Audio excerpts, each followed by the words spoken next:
which is located in the city of Xi'an City, China. Our topic is China's experience in legal protection of human rights. 我们有请西北政府大学的校长、研究中心的主任厉先生做一个线上的致辞。各位嘉宾、国际人，大家好！今天我们在线上隆重聚会，召开人权法律保障的中国经验中方编会。在此，我谨代表西北政法大学，向各位参会嘉宾表示热烈的欢迎，也向大家长期以来对学校的关心、支持和帮助表示衷心的感谢。法治是人类文明进步的标志，是现代社会国家治理的基本方式。习近平总书记强调，法治是人权最有效的保障，要加强人权法治保障，深化法治领域改革，健全人权法治保障机制，依法保障人权，是当代中国人权事业发展与法治建设的基本共识。中国人权发展道路是一条以法治为准绳的道路。自新中国成立以来，我们一直高度重视以法治保障人权。第一届全国人民代表大会通过的《中华人民共和国宪法》设立专章，规定公民的基本权利和义务，尊重和保障人权原则在国家整体的法律保障层面长期坚持、全面贯彻、具体实践、不断发展。党的18大以来，以习近平同志为核心的党中央坚持以人民为中心的发展思想，从推进国家治理体系和治理能力现代化的高度，做出全面依法治国的重大战略部署，将尊重和保障人权置于社会主义法治国家建设、中国人权法治化建设的新时代。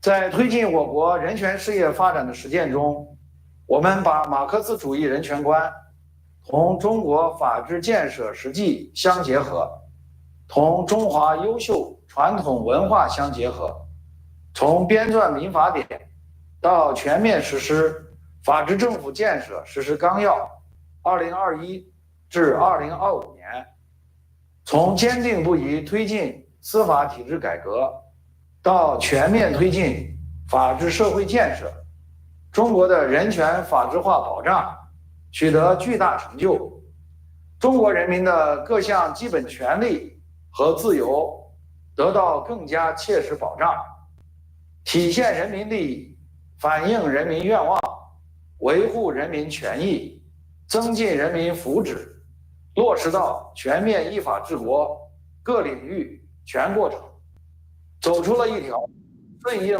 潮流、适合本国国情的人权发展道路，帮助了世界人权文明的多样性。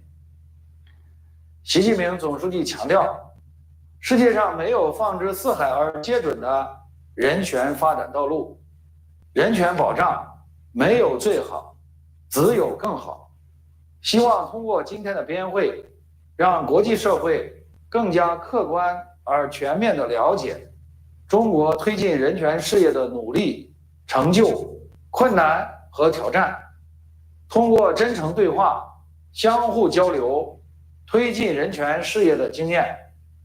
最后，预祝本次会议圆满成功，期待各位国际友人来中国、来陕西，到西北政法大学参观、学习、交流。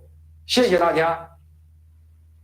主任，参观、学习、交流，谢谢大家。各位嘉宾学者、国际友人，大家好。今天我们在线上隆重聚会，召开人权法律保障的中国经验中方编会。在此，我谨代表西北政法大学向各位参会嘉宾 Please allow me to do a quick translation. Distinguished guests, experts, and friends abroad, good afternoon. Today we have a grand gathering, both online and offline, for a side conference on China's experience in the legal protection of human rights. On behalf of the Northwest University Political Science and Law, I would like to extend my warm welcome to all the guests attending to the conference and also express my sincere thanks to all of you for your long-time attention, support, and help given to our university. The rule of the law is a symbol of a human civilization and progress, and it's the basic method to govern a modern society. President Xi Jinping has emphasized that the rule of law is the most effective way to protect systematically human rights, and that we must stress the rule of law to protect human rights, deepen reforms in the field of the rule of law, and improve the mechanism for guaranteeing human rights under the rule of law. Protecting human rights in accordance with the law is a basic consensus for the development of human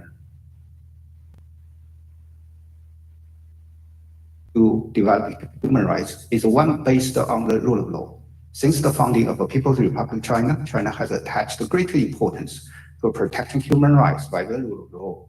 The Constitution of the People's Republic of China, adopted by the First National People's Congress, has a special chapter to stipulate the basic rights and obligations of citizens. And the principle of respecting and protecting human rights has long been adhered to, fully implemented, and constantly developed in concrete practice at the level of the overall legal protection of the state.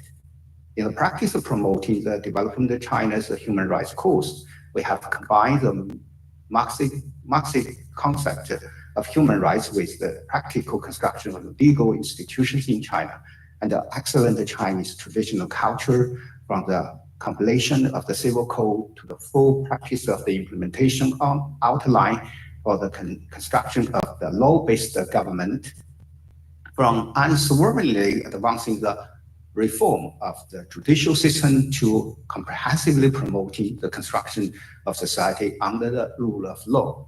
China has made great progress in protecting human rights under the rule of law. The basic rights and freedom of the Chinese people have been more effectively protected, and the whole process of comprehensively governing the country according to the law has been implemented in all areas, paving a way to develop human rights that conforms to the current universal trend, as well as China's present condition in the whole. Chinese practice has enriched and fostered the diversity of human rights civilization in the world. President Xi Jinping has emphasized that there's no one-size-fits-all path for human rights development in the world, and there's no best but only better human rights protection.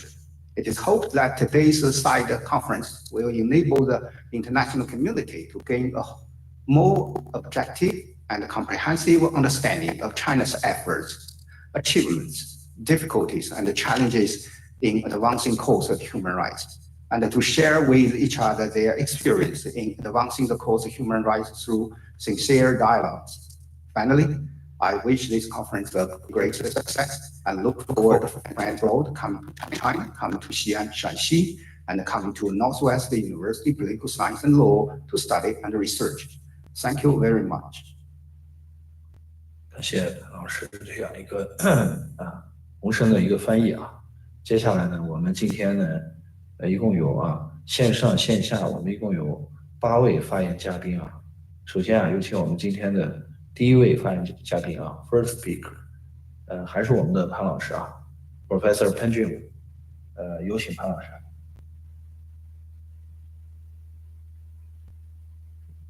Thank you, Chairman.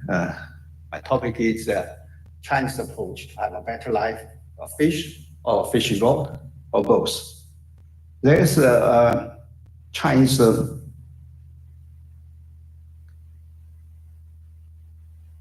proverb which says that given people a fish and you only provide them with one meal to teach them to fish, and they can benefit throughout their lives. This term expresses the idea that giving away a fish is not as good as teaching one how to fish. The meaning is that rather than giving something away, it's better to teach the method of attaining it so that the people can get what they need through their own lives, their own efforts.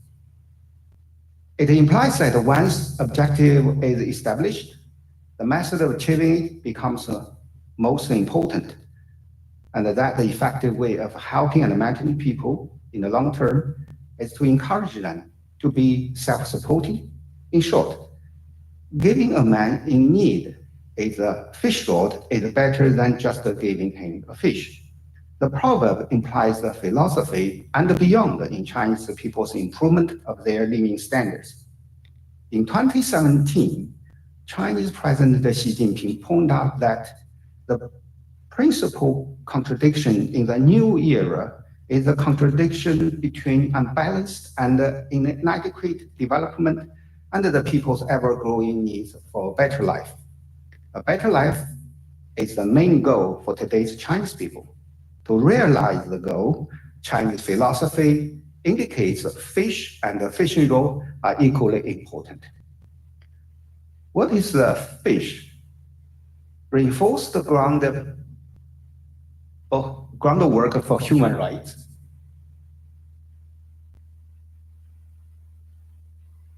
The human rights are the foundation of a good governance. China has always been committed to respecting, protecting, and advancing human rights and increasing people's sense of fulfillment, happiness, and security.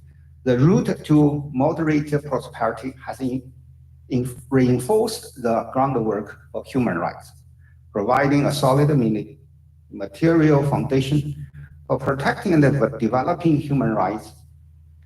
In the process of building a moderately prosperous society, China has maintained its commitment to the new development philosophy.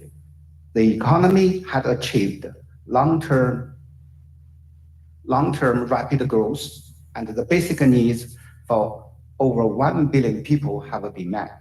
The urban-rural divide has been resolved, and the income distribution profile has been reformed to improve living standards. Targeted poverty reduction and eradication has achieved success, stressing protection of all vulnerable groups. A social security system covering all the people is in place, with better medical services and a higher overall level of health. Public cultural services have improved. Free compulsory education has been realized in both urban and rural areas. An efficient and ubiquitous information network has been set up, with accelerated efforts to build an eco-civilization. A basic national policy of environmental protection has been implemented. Measures to prevent and control pollution have intensified, and the eco-environment has notably improved. In a moderately prosperous society, so economic, political, social, culture, and environmental rights are more equitable and more easily accessible to all people to ensure equal rights to participation and development in all fields. What is the fishing rod? China's latest push to promote high-quality development of vocational education will help more and more people to master some skills to better their life. In a guideline released on October 12, 2021, China spelled out a set of policy measures aimed at beefing up support for vocational schools and improving the quality of a skill-focused education. The guidelines set out a target, including establishing a modern vocational education system nationwide by 2025, by which time vocational schools are expected to have seen a sharp improvement in schooling conditions, attractiveness to students, and the quality of training offered. By 2035, China's vocational education system is expected to be ranked the most competitive globally, with supply matching the demand from social and economic growth. The policy document came on the heels of a slew of official measures aimed at spurring the development of vocational education in recent years. The guideline was released because China desperately needs to increase its pool of professionals, especially in the manufacturing sector. Constitutions are encouraged to create more majors that will fit market demand and reduce those where graduates face difficulty in finding a job. To elevate the quality of education at the vocational schools, the document called for bolstering training of professional skills and academics, saying that eligible vocational schools will be allowed to set out community colleges. China will prioritize support for a host of high credible institutions and professions and take steps to promote the development of undergraduate education. An official with the Ministry of Education said in a statement after the release that the latest policy measures are aimed at showing up the status of vocational education and encouraging more workers, especially among the younger generation, to become skilled professionals. The official said that a major highlight of the document is that it seeks coordinated vocational education and general education, and promote the integrated development of different education types. To promote the popularity of vocational education, the government will encourage schools offer rudimentary knowledge of vocational education to primary and secondary school students. The official said, adding that the authority will enable the mutual recognition of academic credits between vocational schools, high schools, and application-oriented colleges. China has already developed the world's largest vocational education system with 11,500 institutions and over 28 million students by the end of 2019, according to the Ministry of Education. Vocational schools offering courses in 1,200 professions train about 10 million professionals each year. Another crucial step is to develop a more tiered vocational education system that offers higher levels of degrees so that students can progress through academic ranks. Vocational schools could start offering postgraduate degrees in the next 5 years. A fish and a fishing rod are important for a better life, equally. To solve the problem of poverty at the very beginning, it's necessary to give a fish, namely securing the right to food for the poor, ensuring safe drinking water for the poor, providing compulsory education in poor areas, providing essential medical service for the poor, ensuring the safe housing for the poor. For a better life, it's necessary to guarantee the right to education. The Chinese government runs education for the public good and regards equal access to education as a basic national education policy. It has made significant progress in protecting the right to education. More than 95% of children with a disability receive compulsory education. The state has established a policy system for subsidizing students with a financial difficulty, which offers a full coverage from preschool to postgraduate education. As a result, the goal of ensuring that no student drops out of school due to financial difficulty has now been largely achieved. The state gives more support to education in rural areas and the central and western regions. Thanks to this, 96.8% of the countries nationwide has realized a balanced compulsory education, and more children in rural areas and the central and western region enjoying better access to quality education. The gross enrollment rate in sincere secondary education increased from 42.8% in 2000 to 91.2% in 2020, higher than the average of upper middle income countries. The growth in enrollment rate in higher education rose from 12.5% in 2000 to 54.4% in 2020. China has built the world's largest higher education system with over 40 million students on campus. Thank you. That is what I want to say. Thank you. 谢谢。谢谢潘老师啊。下来呢，我们有请第二位啊 ，second speaker， 也是我们西北政法大学的新闻传播学院的副院长、副教授啊 ，Associate Dean and Associate Professor， 郭淼女士，有请。Good afternoon, distinguished experts and friends from media. Today, I'm going to make a speech on the miracle of desertification control of once barren, now green desert, China's experience in controlling sand and protecting environmental human rights. Land desertification, also known as the cancer of the earth, sounds far away from our lives, but it causes serious consequences. Dust storms, reduced food production, and water shortages, etc. China is one of the countries with the most serious desertification, and the following data can explain a lot. Now, I would like to use a story of an ordinary farmer in China to introduce Chinese experience in desertification control. His name is Shi Guangmin, born on the southern edge of the Maowusu Desert in northwest China.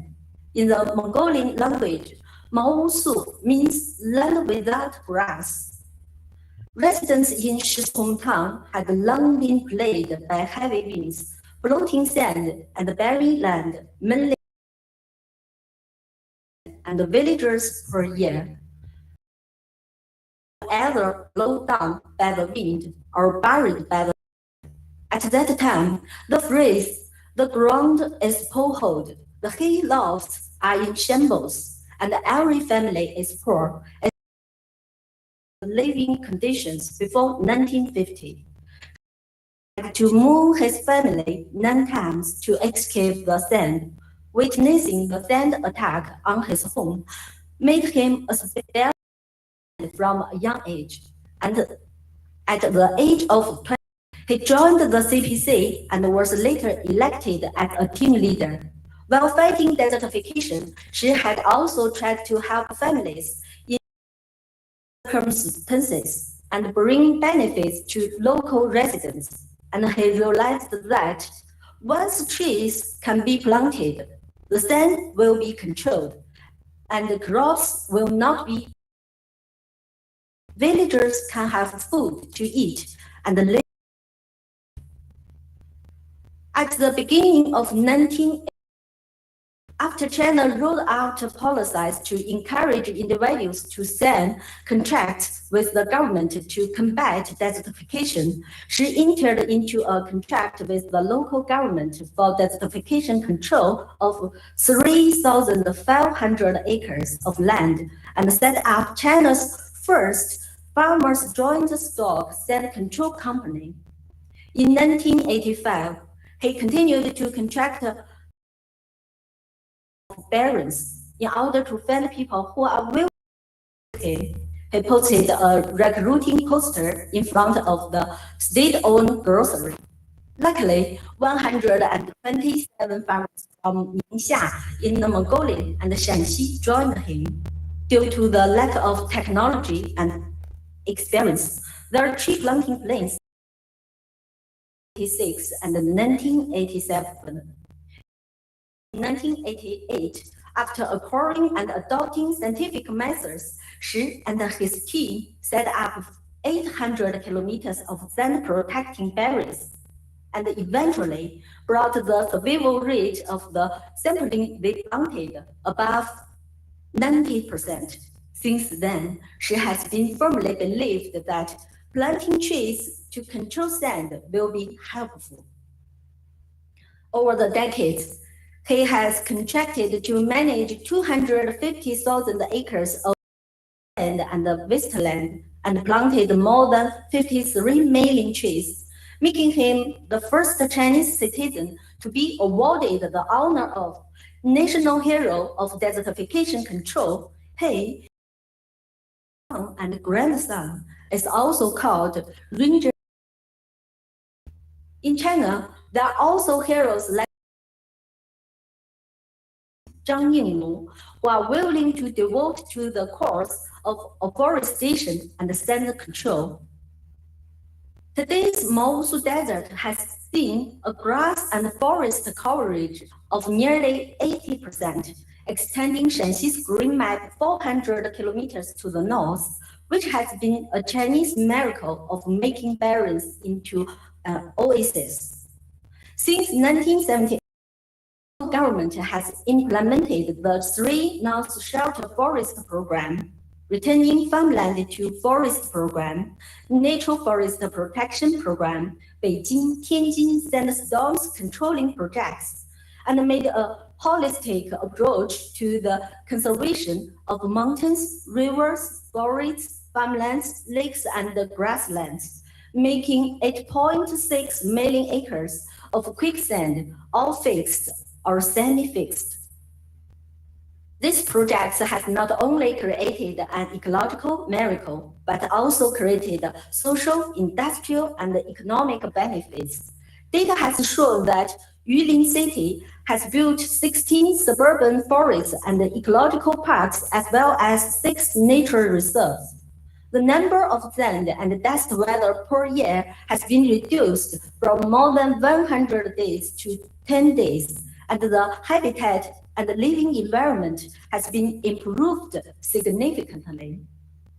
Similar miracles are happening in other parts of China. The Ulanbuhe Desert in Inner Mongolia was once called Red Moon. Now it has become home to cows, and 100,000 cows are living in, providing more than 1,000 tons of organic milk every day, which has become the world's largest organic raw milk production base. The Kupchi Desert was once a restricted area. Nowadays, plants such as willow, popular firewood, and the sea buckthorn are planted here. Fruits such as banana, fig, and dragon fruit can also be grown here. Since 2014, the Yellow River has been introduced to the to form a new oasis, and crabs are even raised, making it a global desert ecological economic demonstration zone recognized by the UN Environment Program.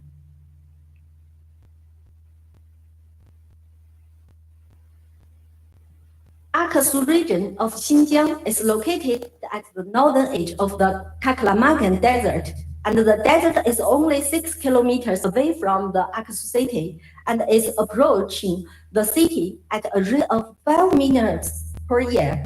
In order to protect people's living environment from the sandstorm, since 1978, Akasu city has making a cumulative 22 million acres of afforestation. The satellite remote sensing image maps in the Akasu Memorial Hall clearly record the change of Akasu city from desert to oasis, with the participation of 3.9 million citizens in Akasu, which has become a model for desert greening in the world.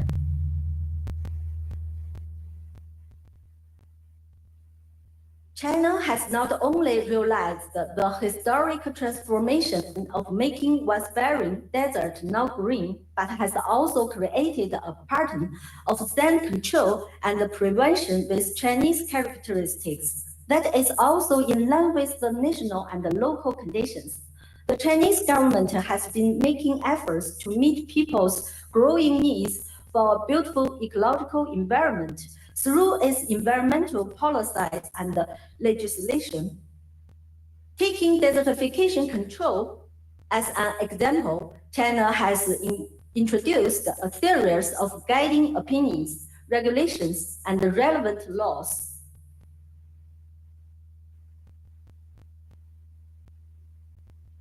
President Xi Jinping has stressed that a good eco-environment is a basic public good and offers most inclusive well-being. Today, China has regarded the harmonious development between human beings and nature as a new paradigm for realizing and safeguarding the people's right to development, and contributed China's discourse and experience to meeting people's needs for a beautiful ecological environment through the ever-improving legal construction. That's all. Thanks for your attention. 感谢郭老师啊。刚才他给大家讲了一个治沙的我们在法律保障治沙的一个故事啊，觉得很生动啊。里面提到的一位时光银啊，就是我们陕西人啊。大家下一次去陕西的话，我们可以带着大家去拜访这位老人啊，治沙英雄啊，也是全国人大代表。接下来啊 ，next speaker 啊 is a foreigner 啊 ，our neighborhood 啊，来自马来西亚世纪大学Dr. Vincent，他是我们马来西亚世纪大学的商学院的院长啊。有请 Please。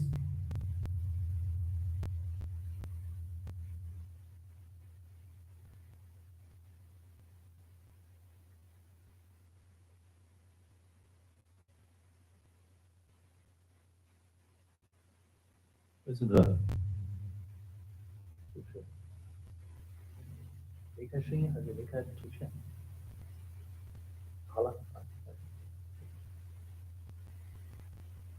Thank you for asking me. Good afternoon, everyone. The topic of my is about overview of sustainable development goals and climate action in the Asia perspective. For this one, I will look into regional and sub-regional progress regarding the SDGs and climate action status in Asia, means of implementation to deliver on the global agendas, and last, let me show you the picture. Of more than 50% of the world's population located in Asia. Out of 10, 3 of them,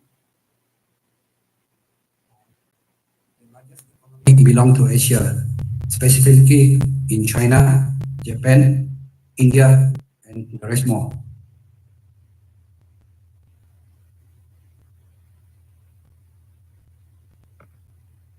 Some shocking statistics for Asia and Pacific regions. For food, 512 million undernourished life in Asia. For the water, nearly 1.7 billion people in the Asia and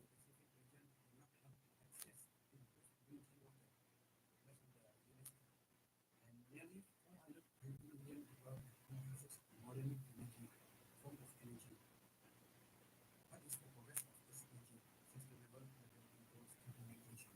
Where are we now?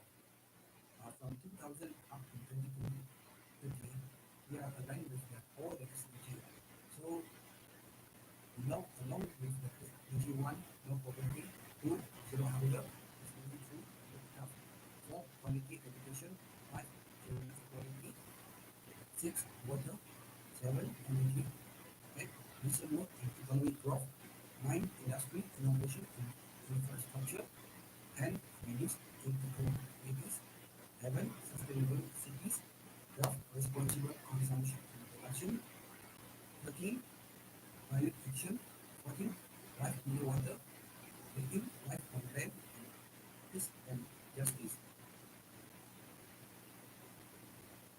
This will accelerate progress in the 27 target area of screen that I share with you, mostly with regarding the information properties and on essential services, prevalence and exploration, prevalence of stunning and malnutrition.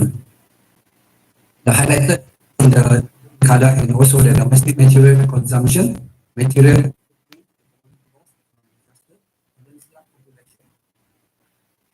what is the perspective of Asia Pacific region as the rest of all and developers in the progress? So again is about the real control. This is the summary of the study dashboard for sub-region of Asia. From here, you will see the North and Central Asia covers and also the mid and the current progress track based on the specific areas. Some of the key points of Paris Agreement on mitigation. First, keep global warming well below 2 degrees Celsius and all efforts to limit rise temperature to 1.5 degrees Celsius above pre-industrial level. Second, develop countries with continued technique of reduction and develop countries of encourage enhanced efforts. From 2050 onwards, rapid reduction to achieve carbon neutral development. Asia accounts for 45% of the global emission as covers the biggest number. Therefore, Asia's contribution is significant to achieve global mitigation target. The status of nationally determined contribution in Asia, mostly in the part of the Asia itself. Part of the 24 countries, 22 of them set up mitigation targets. Basically, first, India, mitigation target reduction of emission intensity from by 3 to 25 up to by 2030. Clean energy target 40% cumulative electric power installed capacity from non-fossil fuel based energy resources by 2030. Indonesia, for example, 89% unconditional reduction by 2030 and with international cooperation contribution reach up to 31%. No specific target of green energy or renewable energy or non-fossil fuel. For example, Taiwan, Cambodia expected emission reduction is 14% by 2030 and no specific target of green energy. And also last but not least, Vietnam, 50% unconditional reduction by 2030 and with somewhat of international cooperation contribution reach out to 25%. Based on the review result on the climate actions in line with 154 of the 130 SDG target. Most of it are goal number 1, no poverty, 7 out of the 7 targets achieved. Goal number 2, zero hunger, 7 out of the 8 targets achieved, and the rest will be good from health and well-being. What is the process next? SDG and the non-implementation plans need to be well integrated to capture the synergy and minimize trade-off. In SDG 2030 agenda, globally defined innovation goals and target, and also link localization the process and also less to the Paris Agreement. So the both will be related to the potential plan. What is the next thinking and the event are any attention to policy, especially in the cycles from year 1983 to up to the 2017, we can see the progress and whereby the whole information are aligned with the nexus thinking and more policy related. Some of the conceptual framework of resource bases whereby the synergy is aligned with the energy, food, and water consumption. But in the EU itself, in the 2012, whereby energy. Next, water, food, and energy security are not isolated matters, but in most Asia, agriculture accounts for more than 23% of the water resources. Water security and food security are many interrelated with the energy security. In line with the three main SDG, water, energy, and food security, investment in the end hunger, drinking potential, and also the drinking water, and also the under the SDG 7. Next, the trade-off relationship between the cost, effect, and the synergetic relationship between the responsibility and the relationship target for the SDG 7 as stated in the slide here. And also, I would like to pay the attention about the interlinkage of food, water, and energy targets here. That's on the SDG 6 and also the SDG 2, clean water and sanitation, and also the no hunger. In total, 118 interactions among the target SDG 2, 6, 7 are aligned. Here the dependency on the SDG 2, 7 targets are for the stakeholder perception. This is the relationship among the relevant targets taken in India, for example. The failure to realize interrelationship leads to conflicts. For example, in Madhya Pradesh, power cuts was made to elevate the water shortage in the region in 2006. Power plant in Maharashtra was shut down because of severe water shortage in the Bhadwa region in 2013. Next, in Kerala, for example, power cuts ordered to deal with water scarcity in 2008 when monsoon rainfall was only reduced 65% and so on. What we can see here, accelerate resources consumption and the co-urbanized future is certain. So we want to go now and also in the future. Integrated urban planning is critical to realize the synergies between the SDGs and the climate change agenda. So next, urbanexis is a unit of the implementation global agenda. So from the shift from urban economy to circular economy, and also to promote cross-sectoral integration, and also the strengthen institution, collaborative governance, and build capacity to integrate planning and management. Urban water reclamation and resource recovery are key opportunities. Drinking water, energy, food, maximizing potential of synergy of SDG and climate agenda. Next, conservation of water and energy through more use blocks and improving adaptive capacity of each cities. This is the interrelation causing the resource groups in city for realizing the synergetic interrelationship. Applying this concept, energy requirement and carbon footprint is required. Second, wastewater is a resources for everything, and integration of natural treatment processes also enhance the economical and ecological aspects. Case study the use of treated wastewater for cooling in Pragati power plant as in India. Next would be the introducing the energy efficient water pumping system in Kochi. However, the challenges here, increasing water demand due to rapid population growth, supplying water needs large amount of electricity. The solution is to effective farm operation has been improved by introducing the inverter control pumping system and improved based on the international collaboration. As a result, more effective operation of water pump will reduce the energy consumption and expected carbon dioxide emission reduction of 1,033 tons per year. The need for multi-level, multi-stakeholder governance and promote consensus approach from the international level up down to the national and the local, and bringing the horizontal coordination to get the stakeholder engagement within the government business and civil society. So to end my presentation here, I got the motivation word from Robert Frost. I shall be taking this to cite some brain edges and edges ends. Two notes diverse in the wood and I took the one less over by, and that has left all the differences. With this, I concluded my presentation for today. Thank you very much for asking me.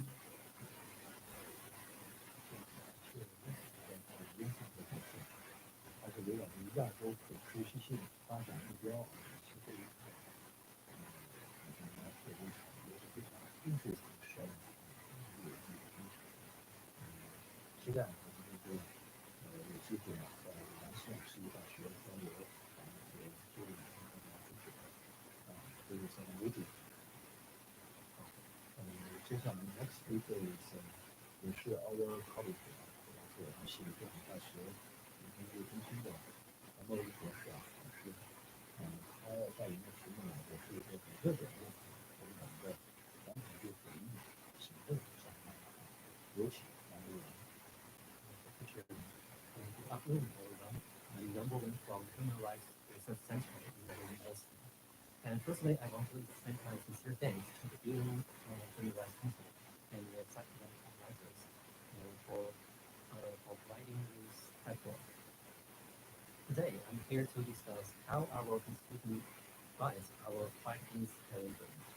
In our world today, terrorism is a big problem that affects all countries, threatening our safety and future growth. China is working hard to keep the country safe and protect everyone's life and property. We also make sure we respect human rights, well-being. We're building laws for fighting terrorism that match our Constitution's values and respect human rights. Under our Constitution, national security and human rights protection are seen as the foundation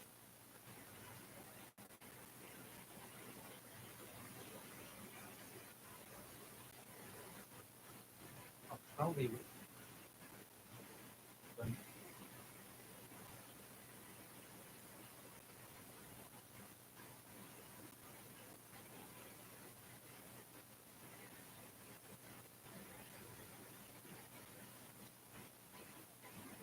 Our country. They are not just tech.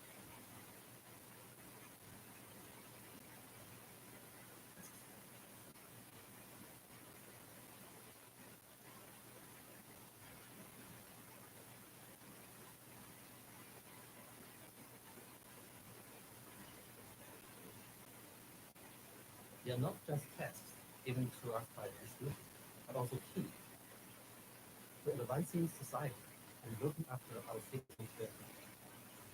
A close look at our Constitution shows clear rules and principles about these two important areas. Firstly, on national security, our Constitution demands that defending the country's sovereignty, unity, and territory is every citizen's sacred duty.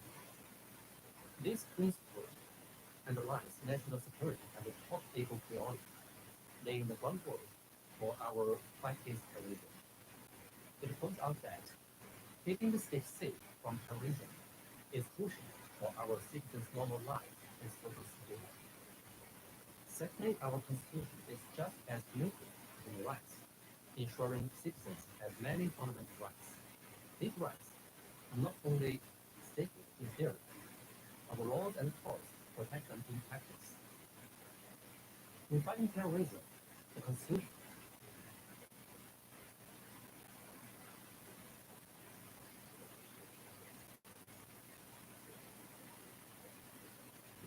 our fight against terrorism, especially through the anti-terrorism law, is deeply rooted in our Constitution. These laws not only follow our Constitution's goals of national security and human rights protection, but also show our commitment to the rule of law when building this foundation. The anti-terrorism law applies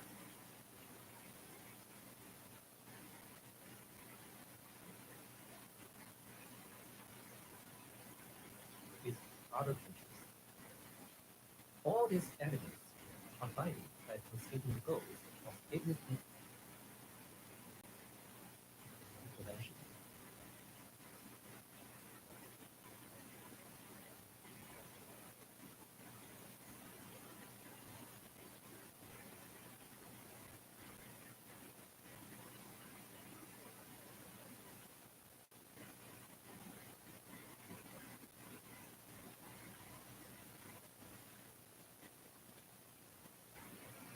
Facing the complicated challenge of China as national terrorism,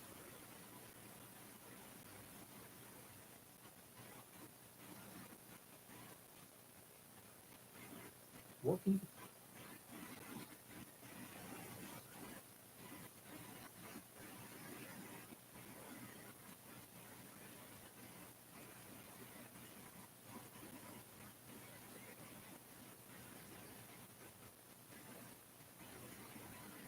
gather internet, sharing information,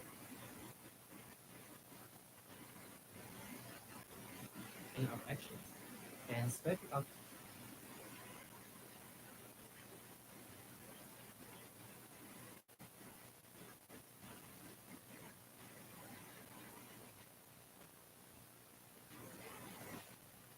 insights on legal framework. Countries can fight terrorism more effectively.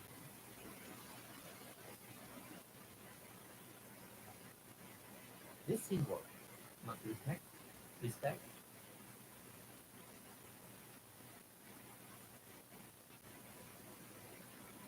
and law.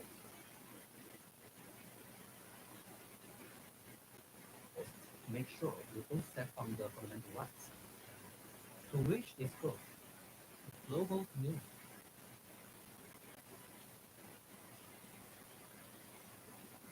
can set up various mechanisms and agreements. These agreements underline that fighting terrorism successfully must go hand in hand.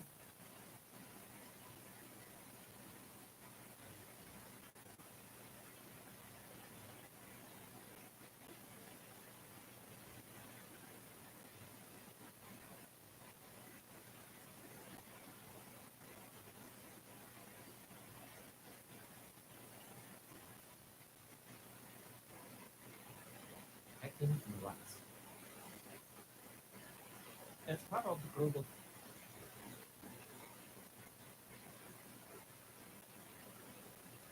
community, our country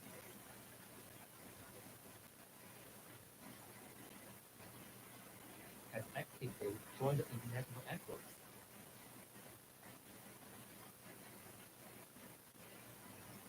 to fight terrorism, collaborating with other nations and international partners. In this effort,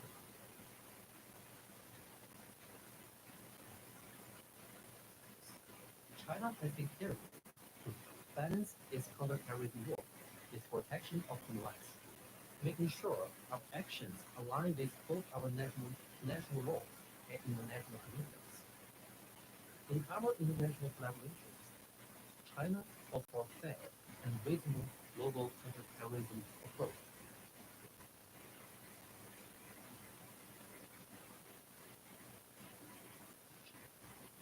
Will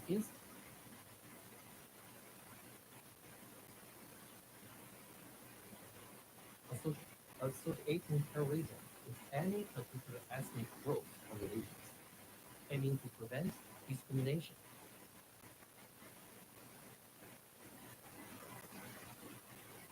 And bias in counterterrorism efforts, ensuring full respect and protection of human rights.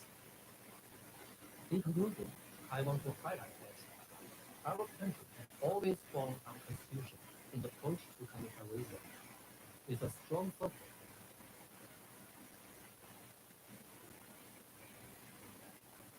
on protecting human rights. Our constitution and legal framework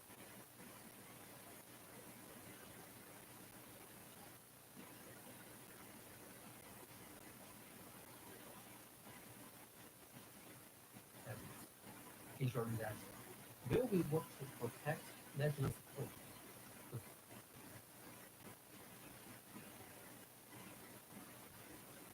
fundamental rights of our people are respected. We aim to depict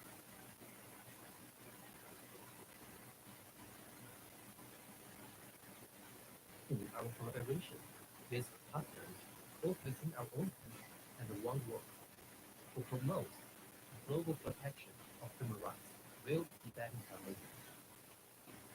By sharing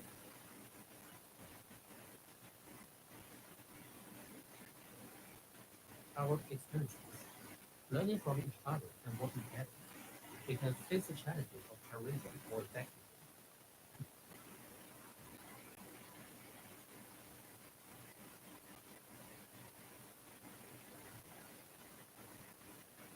Together towards a world that is secure and respects human rights.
don't know how to say it. That's good morning or good evening, because here it's the morning. So, dear host, delegates, and all participants, first I would like to thank the Human Rights Council of the United Nations for offering such an invaluable opportunity to discuss and exchange important issues on the legal protection of human rights. I'm deeply honored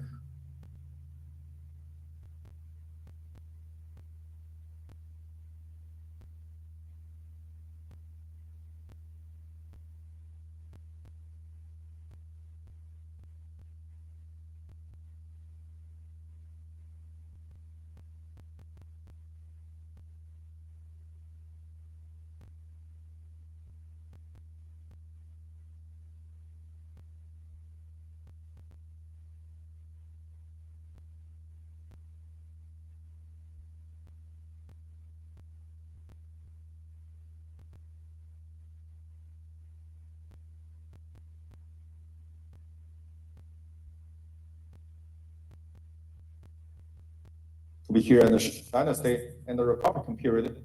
The judicial reform in 1952 abandoned all Western laws and the judicial systems and replaced them with a socialist judicial system, resulting in a lack of judicial independence, arbitrary judgments and punishment, and the damage.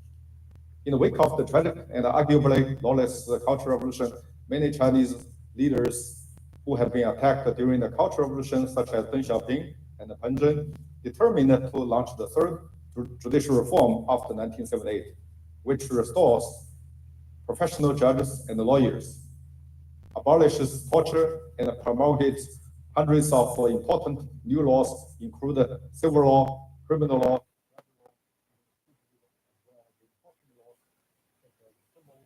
law, and criminal. In 2003, the National People's Congress alone had enacted 430 laws and regulations.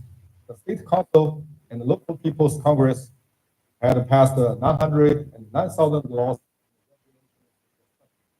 In addition, about 69% of laws passed by the National People's Congress have been amended at least once, and 90% of laws have been amended at least twice. After the reform took off, China's professional judges and lawyers have grown rapidly and play an important role in protecting human rights. For example, in 1979, there were only 58,000 judges in the country, but by 1997, the number had ballooned to 250,000. The lawyer system, which virtually disappeared after 1957, had only a small number of licensed lawyers. By 1992, the number of lawyers reached 50,000. In the early 21st century, there were more than 200,000 practicing lawyers. In 1999,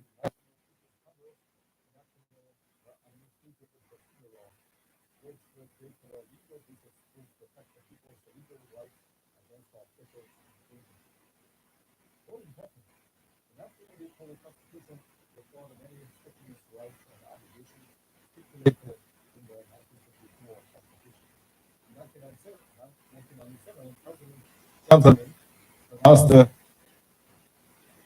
for the first time that China would construct the rule of law. In 1999, constitutional amendment constructing the rule of law was formally written into the Constitution. This is not only in line with the prerequisite for China to join the WTO and building a market economy, but also shows that the Chinese government has reconsidered judicial independence and legal rights and the interests of citizens. After Sun Zhigang died in forced detention in 2003 without a temporary residence permit, the National People's Congress speedily abolished the detention and reparation system to protect citizens' legal rights from the abuse of law enforcement. From 1980 to 2010, China's major newspapers, such as the China Youth Daily and the Legal Daily, had published numerous law-related articles to help improve citizens' legal consciousness. On the one hand, the reports improved the citizens' consciousness in safeguarding their legal rights. On the other, by exposing and criticizing the legal activities of law enforcement agencies, and governments. The reports could surveil and prevent public power from violating citizens' human rights. There is no doubt that the latest judicial reform after 1978 has not been thoroughly implemented, and many older legal problems remain, including law violations perpetrated by the government and law enforcement agencies, arbitrary rulings by judges, and defects in administrative litigation, which have neutralized the legal rights and interests of many citizens. A few years ago, in one case occurring in Guizhou, where local officials abused their power and arbitrarily arrested a female entrepreneur. This female entrepreneur has completed many construction projects for the Liupanshui municipal government in Guizhou since 2016, and the municipal government owed her 220 million yuan. She had repeatedly asked the government for paying the debt, but the local police arrested her in late 2023 on charges of picking quarrels and provoking troubles. This case shows that China's legal protection of human rights remains unsatisfactory, especially in some remote provinces and cities. Furthermore, we should note that the legal protection of human rights has different standards and requirements across the world. In the George Floyd case that played out in Minnesota in 2021, we can see that even in the United States, where human rights protection is relatively more matured and complete, this abuse of power still exists. By deepening its judicial reform, China will only engage in more exchanges and cooperation with countries that have better legal protection of human rights, but also continue to improve its legal protection of civil rights. In addition, through academic exchanges, legal research, and human rights dialogue, China and Western countries like the United States can enhance their mutual understanding and collaborate in seeking the best practices of protecting human rights. International human rights standards and commonly concerned global human rights issues such as immigration law or immigration rights and environmental protection also provide a platform for cooperation between the two countries.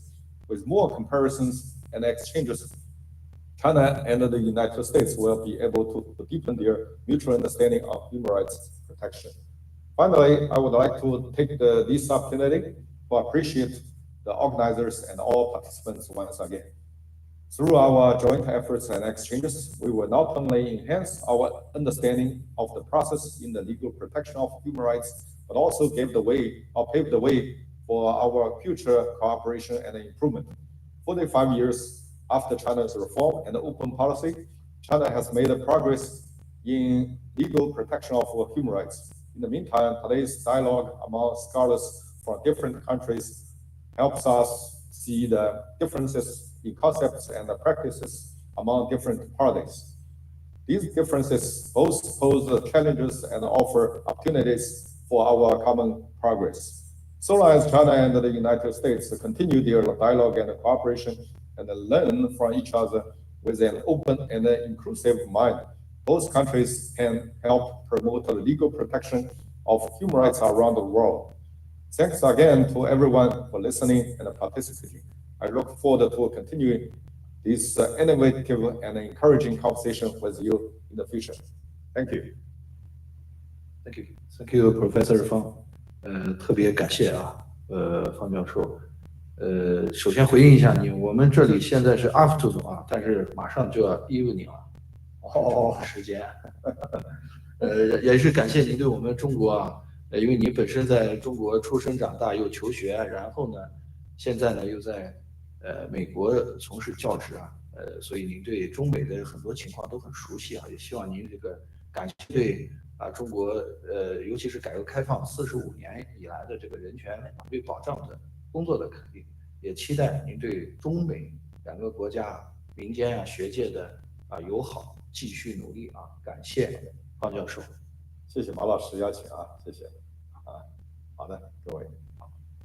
我们接下来这位发言者是一个也是在我们中国武汉大学就读的目前正在读的博士研究生是来自我们的 Brand of Africa her name 我不知道我读的准不准确Anna Tamik 她有一个中文名，her Chinese name is 何小娜最近正是在斋月期间也把这个最好的祝福送给我们穆斯林的这个小娜同学有请我们武汉大学的博士研究生何小娜发言。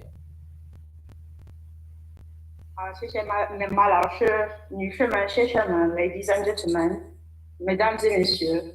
Aujourd'hui, je me tiens devant vous en tant qu'observateur étranger profondément intrigué par le parcours de réforme et d'ouverture de la Chine au cours des 45e dernières années, notamment en ce qui concerne le développement et les réalisations de la protection juridique des droits de l'homme.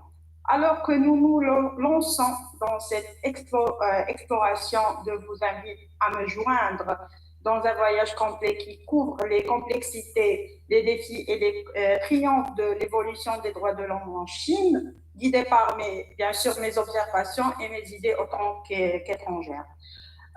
Donc, pour juste introduire, je peux dire que la transformation de la Chine au cours des 45e dernières années est tout simplement extraordinaire. Depuis le début de la réforme et de l'ouverture en 1978 jusqu'à son statut actuel de deuxième économie mondiale, le parcours de la Chine a été marqué par une croissance économique, des progrès sociaux et des réformes juridiques sans précédent. Autant qu'observateur étranger, je suis frappé par la capacité de la Chine à s'adapter, à innover et à surmonter les défis sur la voie du développement. L'une des réalisations les plus remarquables de la réforme que je trouve bien sûr est de l'ouverture de la Chine et sa capacité à sortir des millions de personnes de la pauvreté. Grâce à des politiques ciblées, des investissements dans les infrastructures et la promotion de l'entrepreneuriat, la Chine a réalisé des progrès remarquables dans la réduction de la pauvreté, améliorant la vie de millions de personnes et contribuant à la réalisation des droits au logement et à l'éducation. Cet engagement en faveur d'un développement inclusif souligne l'engagement de la Chine à promouvoir la dignité humaine et bien sûr le bien-être. Si je parle bien sûr des réformes juridiques et la protection des droits de l'homme, les efforts de la Chine pour renforcer son cadre juridique visant à protéger les droits de l'homme sont louables. La promulgation de la Constitution en 1982 a marqué une étape importante, affirmant des principes tels que l'égalité, la liberté de l'État de droit. Donc, les réformes juridiques ultérieures ont enfin renforcé la protection des droits individuels, notamment le droit à un procès équitable, la liberté d'expression et les droits de propriété. La création de cours et de tribunaux spécialisés dédiés au traitement des questions de droits de l'homme démontre l'engagement de la Chine à faire respecter l'état de droit et à garantir la responsabilité. De plus, l'engagement de la Chine dans les mécanismes internationaux des droits de l'homme reflète son engagement à respecter les normes mondiales et à participer de manière constructive au discours mondial sur les droits de l'homme. La ratification par le pays de nombreux traités et conventions internationales démontre sa volonté de respecter les normes internationales et de contribuer à l'avancement des droits de l'homme dans le monde. Cependant, je suis également consciente des défis qui persistent en matière de protection des droits de l'homme en Chine. Les préoccupations concernant la liberté d'expression, la liberté religieuse et les droits des minorités continuent de susciter un examen bien sûr minutieux et des débats autant au niveau national qu'international. Autant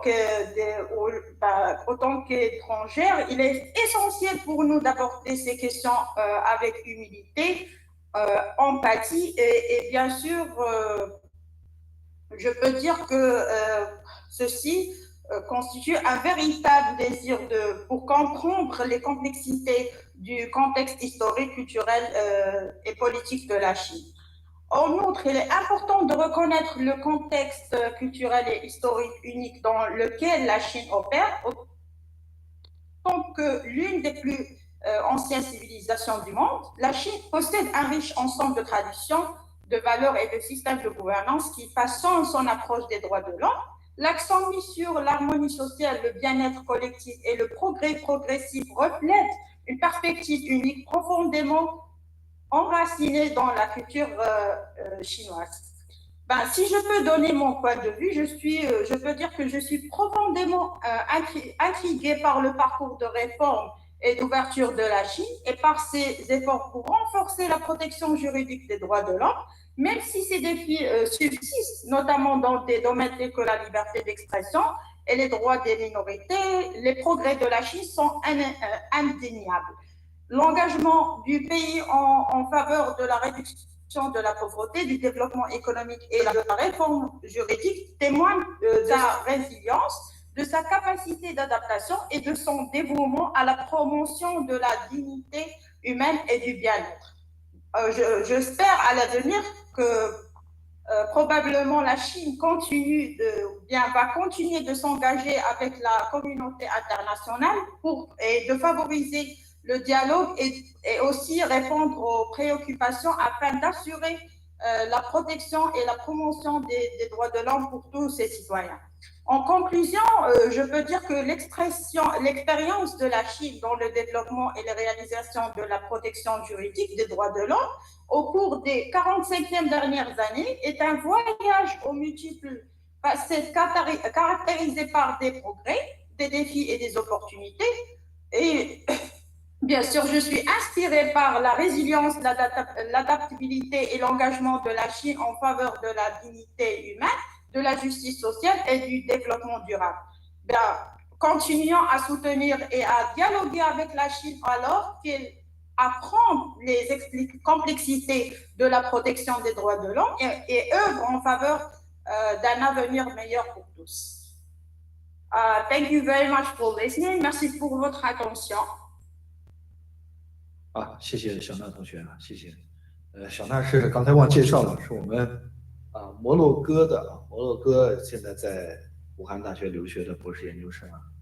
他也是私下跟我交流，是特别钦佩想了解中国的脱贫攻坚的这个事情啊。所以我想，人权的发展、事业发展真的是我们人类共同的一个主题，尤其是发展中国家第一个最重要的一个任务啊，就是摆脱贫穷啊，实现脱贫攻坚啊。好嘞，我们接下来发言的是我们西北政法大学人权研究中心的助理研究员，也是我们的教学科研秘书啊，王舒淇女士，有请舒淇。各位嘉宾，下午好，我是西北政法大学人权研究中心的王舒淇。我今天要讲的内容是关于残疾人体育权利保障。中国在2023年10月成功举办杭州第4届亚残运会，以亚残运会为契机，杭州全面完善残疾人社会保障制度，构建残疾人关爱服务体系，连续5年把助残类项目纳入政府为民办实事项目中，同时对残疾人进行技能培训，让他们获得一技之长，保障就业优先。在杭州亚残运会，杭州有60名残疾人火炬手，还有数百名残疾人艺术家、表演家、文创工匠参与开闭幕式和亚残运村各类活动，彰显融合、平等、共享。中国14亿多人口整体迈向现代化，残疾人不能掉队。体育对包括残疾人在内的每个人的生活都具有重要价值。残疾人体育是残疾人增强体质、康复身心、参与社会、实现全面发展的有效途径，是人们认识残疾人潜能与价值、促进社会和谐共进的独特渠道。发展残疾人体育对于保障残疾人平等权利、促进残疾人融合发展、推动残疾人共享经济社会发展成果具有重要意义。残疾人体育重在参与，这是残疾人的一项重要权利，是人权保障的重要内容。残疾人体育事业所取得的成就离不开法律的有力保障。近年来，中国残疾人体育事业的法律政策保障更加有力，残疾人康复健身体育和竞技体育的成就非常显著。近年来，我国颁布实施《残疾预防和残疾人康复条例》，全面建立残疾儿童康复救助制度，持续开展精准康复服务行动，残疾人基本康复服务覆盖率稳定在85%以上。推动残疾人健康水平进一步提升。残疾人权益保障法等法律规定，残疾人享有与所有人平等的参与文化体育生活的权利。2023年9月起实行的无障碍环境建设法，从设施建设、信息交流、社会服务等方面加强无障碍环境建设，保障残疾人平等、充分、便捷的参与融合社会生活。2023年5月，马拉喀什条约在中国正式生效，阅读障碍者平等获取文化和教育的权利进一步得到保障。目前，我国已形成以宪法为核心、以残疾人保障法为主干、以残疾人教育条例、残疾人预防和残疾人康复条例、残疾人就业条例、无障碍环境建设条例等为重要支撑的残疾人权益保障法律体系。我国也基本形成以体育法为核心、相关体育行政法规、规章及文件为补充的体育法律体系。中国主张加强不同文明交流互鉴，将残疾人体育作为残疾人领域国际友好交流的重要部分。作为体育大国，中国在国际残疾人体育事务中发挥着越来越重要的作用，有力促进了区域和全球残疾人体育发展。中国残疾人体育蓬勃发展，是中国积极履行联合国残疾人权利公约，落实联合国2030年可持续发展议程取得了丰硕成果。中国尊重各国文化、体育和社会制度的多样性，强调国际体育活动和规则的公平正义。中国不附加任何条件，积极向国际残奥委员会发展基金捐款，搭建体育设施资源共享机制，向国外残疾人运动员、教练员开放国家级残疾人体育训练中心。“14·5”残疾人保障和发展规划指出，未来中国将实施残疾人康复健身体育行动，将残疾人作为重点人群纳入全民健身公共服务体系建设，组织残疾人参加各级各类全民健身活动，推动残疾人康复健身体育身边化服务，加强残疾人体育运动保护研究。未来，中国也将提高残疾人事业法制化水平，落实宪法、民法典等法律法规关于保障残疾人权益的规定，健全残疾人权益保障法律法规体系，推动残疾人保障法等法律法规有效实施。谢谢大家。好，感谢舒淇的发言啊。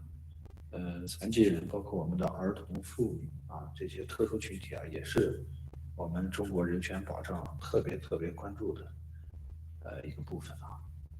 接下来就是我们正常发言的最后一位啊，就是由我来发言啊。我发言的题目呢是从脱贫攻坚到乡村振兴，中国减贫事业的法律保障。大家知道啊，人类社会其实一直致力从自然中获取资源。随着社会的不断发展，人们获取资源的手段越来越先进，但是贫困仍然是遏制国家发展的最大阻碍。贫困不仅仅意味着部分人群财富的极度短缺，它更是危害整个社会的毒瘤，造成阶级的枝差，社会不稳定。所以脱贫攻坚啊，一直都是全人类亟待翻越的高山。那么中国古代将贫困解释为财物极为缺乏的艰难窘迫境况。到了近代，人们开始认为贫困啊，不单单指物质的匮乏，还包括文化、教育、心理等多方面的缺失。世界银行将贫困定义为，贫困不只指物质的匮乏，而且还包括低水平的福利和健康。除此之外，贫困还包括风险和面临风险时的脆弱性，以及不能表达自身的需求和缺乏参与机会。所以贫困啊，从表象上看是物质贫困，从根源上分析，往往伴随着精神上的匮乏。习近平总书记强调啊，人民幸福是最大的人权，发展是实现人民幸福的关键。中国共产党成立103年以来，中华人民共和国成立75周年以来，尤其是中国改革开放46年以来，最大也是最重要的成绩啊，就是脱贫攻坚，也就是14亿人拉手走进小康社会。那么这个时间点是2月25日啊，我们所有的9899万农村贫困人口全部脱贫，832个贫困县全部摘帽，12.8万个贫困村全部出列，区域性整体贫困得到解决，成了消除绝对贫困的艰巨任务，也就是2不愁3保障全面实现。那么今中国成为世界上减贫人口最多的国家，也是世界上率先完成联合国1000年发展目标的国家。中国的减贫成就为全球减贫事业做出了重大贡献。那么，国家尊重和保障人权自2004年写进宪法，确定为宪法的一项基本原则。该原则在脱贫攻坚法律保障层面也是长期坚持、全面贯彻、不断发展的。那么，宪法的第45条就规定了，公民在特定情形下有从国家和社会获得物质帮助的权利，而国家应当为此发展社会保险、救济等事业。实际上就是通过政府宏观调控的调配手段，来满足部分贫困群众追求幸福生活的基本权利。我国在现在的普遍贫困有很多原因。改革开放以来，无论是联产、家庭联产承包责任制，还是现代企业制度，核心就是赋予企业或农民或企业自主经营权。那么，自主经营权的释放，极大的激发了市场主体的活力，成为我国中国经济长足发展的最深厚的制度基础。你包括农村土地承包法、乡镇企业法等一系列法律法规，把这些改革的成果法制化，构成了我国脱贫攻坚法律制度的保障的重要组成部分。那么，为实现脱贫攻坚目标国家还出台了一系列相关的扶贫政策法律出组合拳你比如说我们的这个脱贫攻坚的资金渠道，就是政府加大财政扶贫的投入力度，并且保证财政扶贫投入与脱贫攻坚任务相适应金融扶贫对我们的全国贫困户提供扶贫的专项小额贷款此外，国家和各省区市普遍实施了脱贫攻坚土地优惠政策，允许贫困县城乡用地增减挂钩指标在省域内流转使用，并且重点支持革命老区、民族地区、边疆地区和连片特困地区的脱贫攻坚工作加快一些交通、水利、电力的互联网这些的基础建设那么除确定衣食住行等方面的基础扶贫政策外，对留守乡村的留守儿童、留守妇女、留守老人和残疾人关爱服务体系也是重中之重其中内蒙古自治区将农村低保对象、特困供养人员、无固定收入无固定生活来源的残疾人和农村留守妇女儿童作为法律援助的重点对象，实现接待、受理、指派、便利、自由先。那么和越南接壤的广西崇左市法律不但为贫困户提供了权益保障，同时在当地政法部门的努力下，还不断肃清贪腐的泥垢，扫黑除恶，提高了贫困村县的社会治安水平法律援助作为精准扶贫中的重要组成部分我们西安市陕西省西安市的法律援助中心还将就对这个征地拆迁、安置补偿、农村土地承包纠纷等事项，专门把它纳入到了我们司法行政系统的这个法律援助的范围，建立起动态调整机制，从而能使很多的这个困难群众很方便的享受到法律援助的服务。那么在涉及到资金，尤其是涉农资金扶贫资金这一块，也是全面加强涉农资金的监管，完善财政专项扶贫基金管理办法，同时提高资金使用精确度，是脱贫攻坚完成的一项重点工作那么2021年4月中华人民共和国的乡村振兴法正式公布。那么全国各省区相继出台了乡村振兴条例应该讲我们说叫脱贫攻坚的2.0版本，乡村振兴正式启动习近平总书记习近平主席强调，坚持在法治的轨道上推进国家治理体系和治理能力现代化，是实现良法善治的必由之路。那么人民群众对美好生活的向往就是我们的奋斗目标。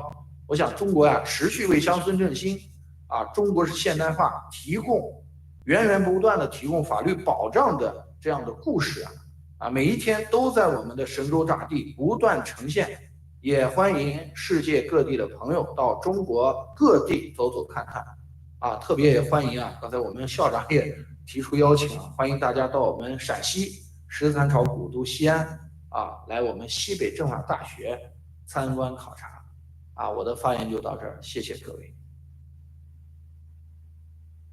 好，那我再接着主持。